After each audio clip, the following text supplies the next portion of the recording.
What's happening, people? Back with another reaction, back with some more Taylor Davis, and we're going to listen to another performance of a track from a video game in Taylor's virtuoso violin skills.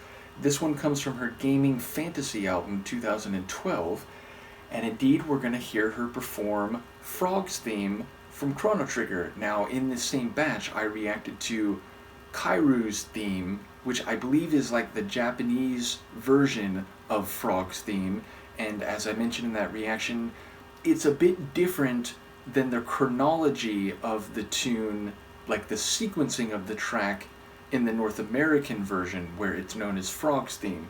So yes, basically, as far as I can tell, this is going to be a cover of the version of the track that was in the North American game, or maybe also the game that was in the PAL market, like the Western European market. In any case, the point is, this tune, as I described in my reaction to the original by Yasunori Mitsuda, is very epic. There's an emotional quality to it, also a sense of earnest duty, all of which relates to the character Frog or Glenn, and I'm very curious to hear how this will sound with Taylor's beautiful violin playing, and if the performance she did of Dr. Wily's theme from Mega Man 2 is any indication, I'm imagining the emotional quality will be heightened. So let's give it a listen. This is Taylor Davis from her gaming fantasy album 2012, performing Frog's theme from Chrono Trigger, originally composed by Yasunori Mitsuda.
Beautiful, incredible. So, okay, number one, I feel like maybe it's just in the game that you get a truncated version, because here it's the same layout or the same chronology as Kairu's theme as I reacted to it, and I guess as included on the official soundtrack for Chrono Trigger.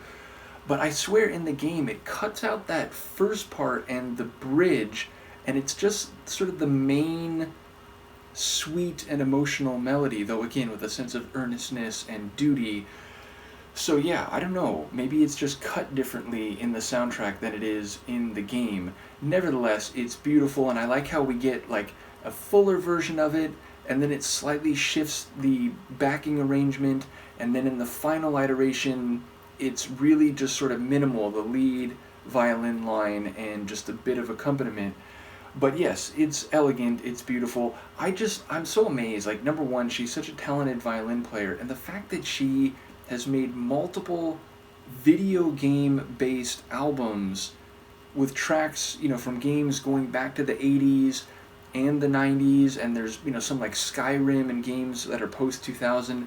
So she's clearly been a gamer or conversant in game music for multiple decades, and as someone who has been that myself, I have a great deal of respect for her beyond just her talent as a violinist. So, yeah, incredible and well suited to this batch of reactions, because when I did that reaction to the original track from Chrono Trigger, I wasn't even thinking that there might be a cover, but then I was like, wait a minute, let me go look at Taylor's, because I have multiple albums from her, multiple albums of video game music as well. So yes, we've got a lot to go through. There's a Halo track in one of these albums, so yeah, I'm just very excited, and it was as beautiful as I expected. Let me know what you think, and I will see you next time. Peace.